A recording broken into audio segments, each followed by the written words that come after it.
Alright, good day everyone. It's a good day right here from Good Day Solutions, and today we're going to be talking about polycyclic alkanes.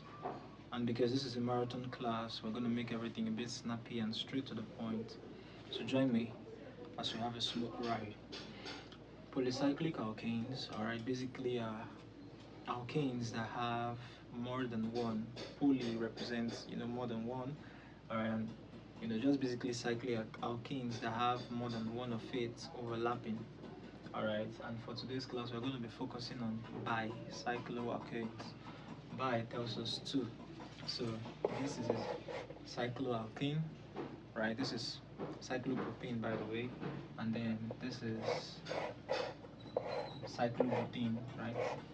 Cyclobutane. This is cyclobutane. So imagine the both of them overlapping. This is exactly what bi-cyclo alkanes are, right? They are overlapping, and this is what is known as a bridge, right? A bridge. I just feel like I need to state this, and it's called a bridge because it's like the linkage between the two cycloalkanes that are overlapping. Ordinarily, this was the propane, and this was the cyclobutane, but you needed a bridge to hold them together. Of course, use a bridge to get a linkage, right? So that's just simply what the bridge is. Hope it's clear up until this point.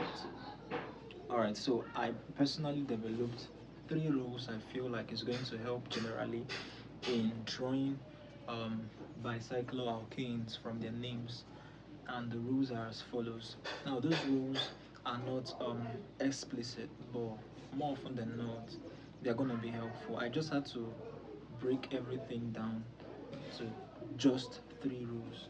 Alright, the whole essence of this is for you to understand it, right? So, why make it complex?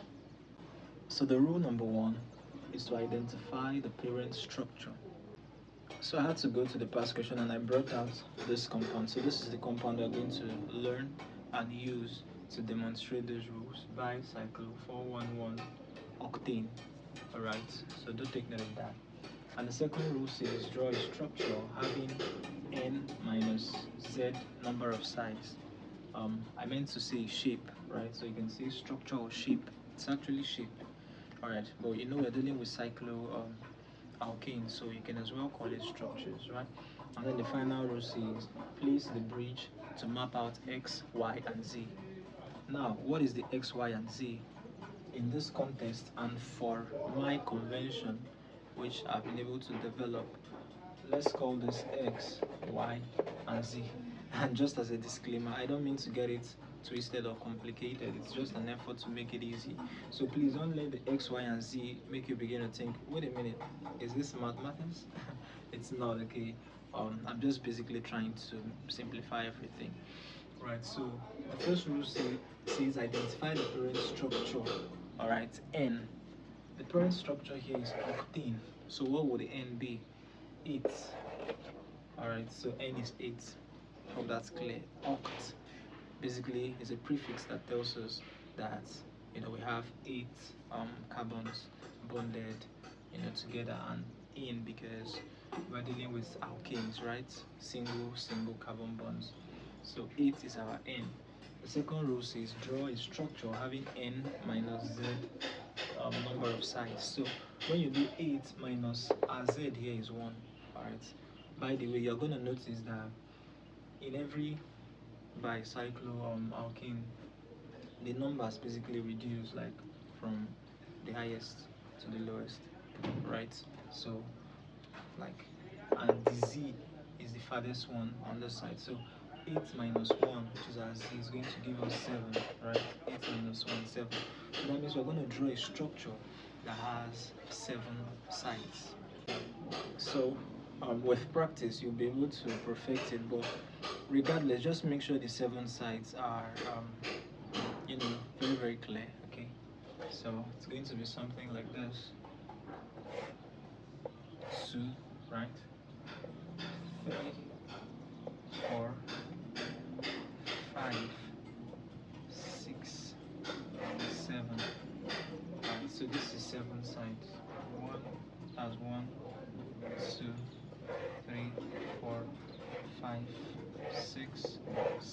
right? So this is basically a heptagon, if you may. Okay, so what's the next rule?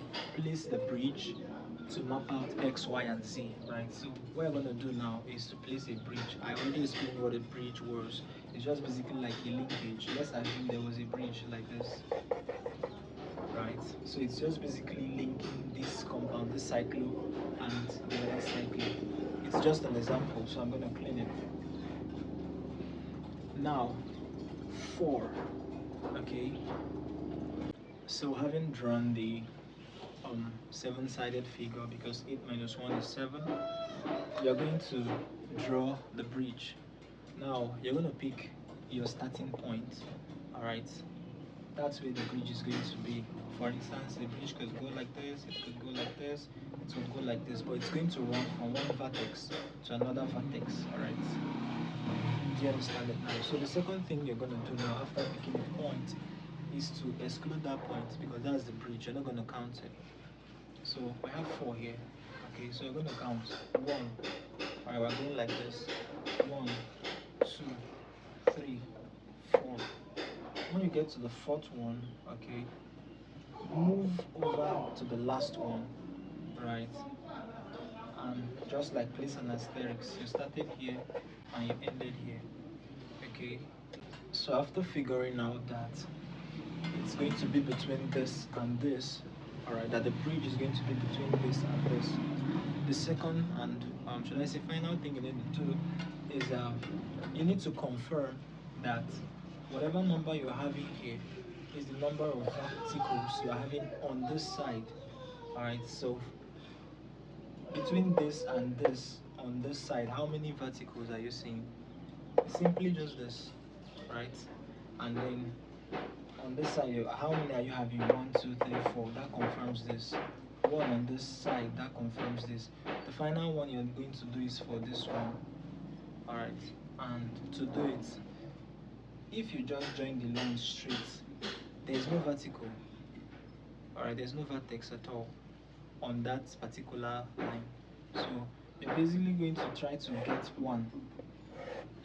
So now there's a carbon here, and that accounts for this one. Alright, so to reiterate, after identifying your parent name being octane, octane means 8, that's your N, right? N. Now you go down to the rule number 2, which says draw a shape that is having n minus 7 number of n minus z number of sides, and your z is like the last number. Sometimes it's 0. So if it had been 0, it would have been 8 minus 0, which is 8. So we would have drawn an octagon having 8 sides instead of a heptagon. But because our z is 1, we did 8 minus 1, we got 7. Alright, all of this, you don't need to write it. Okay, it's just a way to remember. You got 7, so you draw a 7-sided shape. With practice, you're going to master how to do it, but make sure your shape has 7 sides. Alright, so just as a side note, before the exam, you might as well just practice how to draw definite 6-sided shapes, 7-sided shapes, 8-sided shapes. At least let the particles be, a bit clear. Right. So after getting 7, I drew a 7-sided shape, a heptagon if you may, and then the final step says that you should, place the bridge. Now, how do you place the bridge?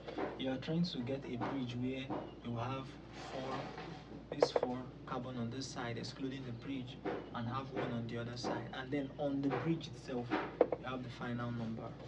Okay, so this one, we said we should start from here, so I said you won't count this because it's the bridge. So you started from here, 1, 2, 3, 4. You're not also going to stop here.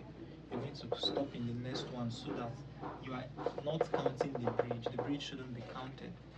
Alright, so we placed it here and here. We said our bridge is surely going to be between this and this. And then to put the icing on the cake, this last one means that on that bridge, let there be a carbon atom. And from the initial rule, okay, for a carbon atom to exist, there has to be a vertex. So if we have drawn just a straight line like this, from here to here, there's no carbon atom here. There's only a carbon atom here and a carbon atom here, because those are the 2 particles, right? So to have a carbon atom, you have to bend it. You can bend it anyhow. Someone else would have decided to bend it like this.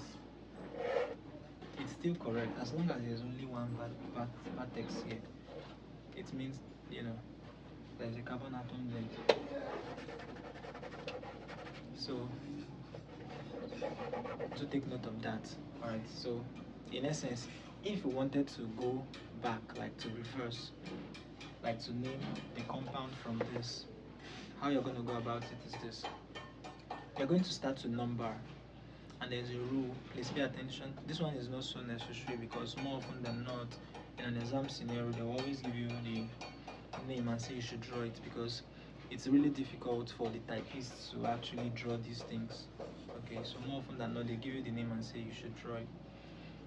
But let me just tell you how. If you don't get this, don't panic, but I will still tell you how, just for your knowledge sake. Okay, so you're going to start counting from the bridge. You can start here or you can start here, but we'll still end up with the same name. So I'm going to start here to prove to you that we'll still get the same name.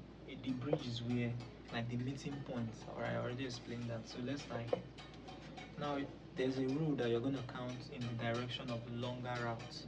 Like, counting from this place will take us just 1, 2, 3 to get to the other bridge. But because this compound likes to suffer, I'm just kidding, they always go the longer route. Alright, that's a joke, but it's the rule. I'm just saying that if it does help you remember. Okay, because 1, 2, 3, too short. It wants a longer route. So 1, 2, 3, 4, 5, 6. It will not decide and say, yeah, that's more like it. So that's the route we're going to go. 1, 2, 3, 4, 5, 6, 7. You're not going to count here again because you started here. And then you count this final one.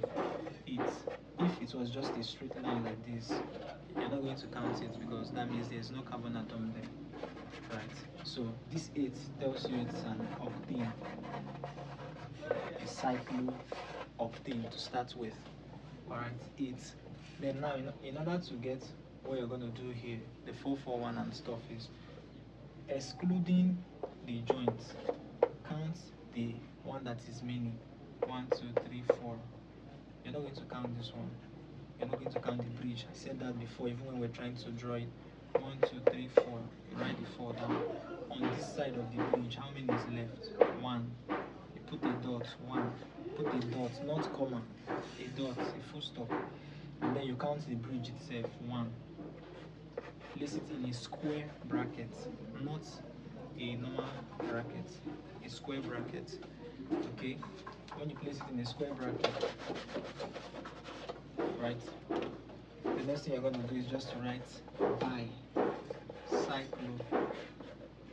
Then you put the number, and then you add the alkane, which was the parent name we got by counting its carbon atoms. So just in case you didn't get it, no need to panic.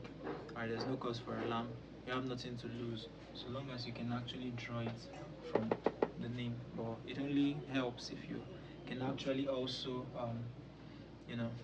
get the name from the drawing, because things can just happen such that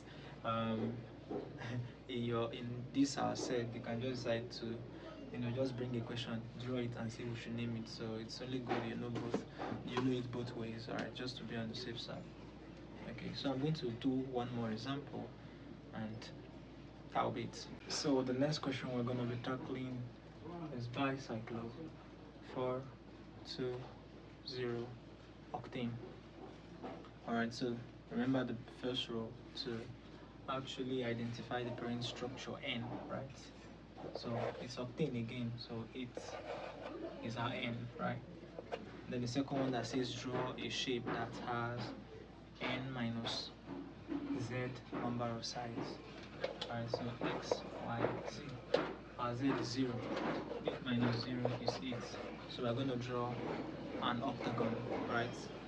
Is an 8-sided shape. So let's give it a shot.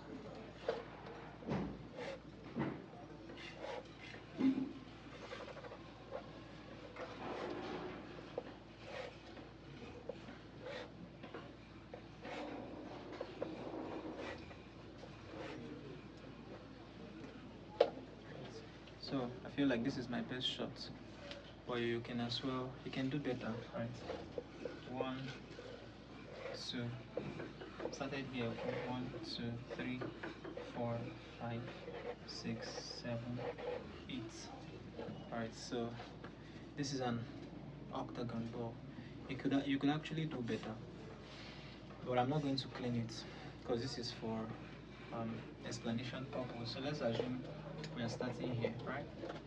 The last one is just to place your bridge, and I said to place your bridge, when you start somewhere, you mark it out, and you're not going to count it. Count the number here. 1, 2, 3, 4. Are you going to place the bridge here? No. Place it in the next one. Your bridge should not be, joked with, if you understand it that way. Alright, so that means there's going to be a bridge between this and this. And how do we know whether to put a straight line or to put one carbon on it, or to put two carbons on it, 1, 2? How do we know? Or to even make it straight, no carbon on it. So you look at this last one.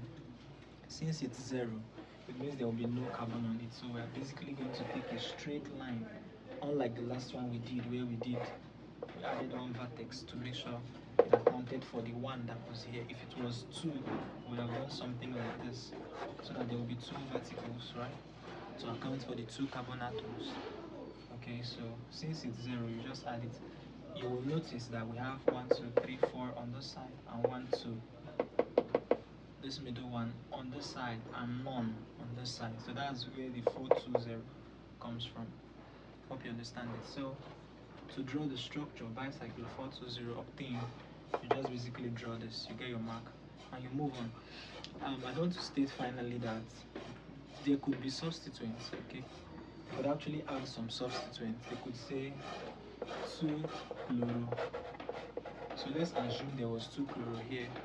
Alright, how are we going to number it? How are we going to name it? How are we going to do it? Now you could actually start here or start here. Okay? It doesn't matter where you start. Let's start here. So your number 1, 2, 3, 4, 5, 6, 7, 8. We went like this because you remember the rule? It always likes to go the longer route, right? So this is the longer route. If it had gone like this, it would have been 1, 2, 3, 4. It has already gotten to the bridge. But on this side, 1, 2, 3, 4, 5, 6. More like it, right? So you just go like this, and 2-chloro means on carbon number 2, add a chlorine. That's it. That's it. And there's something I forgot to mention when I was dealing with how to draw the skeletal forms of cyclo, not just cyclo, of organic compounds. So I feel like I should say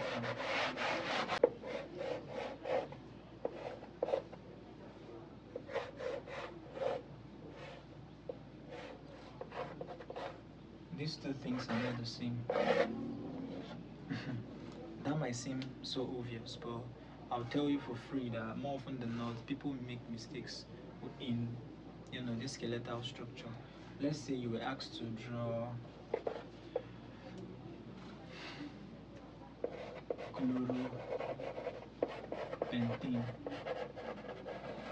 or let's just say 1-chloropentene. Now, pause this video, okay, and attempt to draw it. One of these is correct.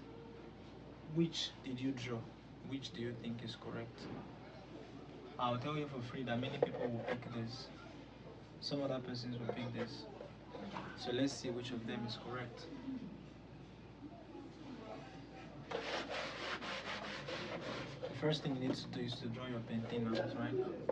1, 1, 2, 3, 4, 5. This is our pentane. Now, let's assume we are counting from this side. This is carbon number 1, 2, 3, 4, and 5. Okay, so assuming you want to add a chloro here, most people will just come and add chlorine here. Once you do this, this automatically becomes 1-chloro octane and not pentane. Reason being that there's only a carbon here, 1, 2, 3, 4. There's no carbon here. As long as you've added the chlorine, there's no carbon there. So what should you have done instead? What you should have done instead, since there's a carbon here and you want to add a substituent, it only makes sense that you respect the carbon here and you draw out a bond to your chlorine. Now this is correct. This is 1-chloropentane. Please take note of that. It's a huge pitfall that most persons get into when they're trying to express organic compounds in their structural form. So I just felt like I should mention that to make sure you don't fall into that. So it's Godi right here once again, and it was nice, explaining these concepts to you. Till I come your way again, to have a nice day and a nice life. I'm wishing you exam success.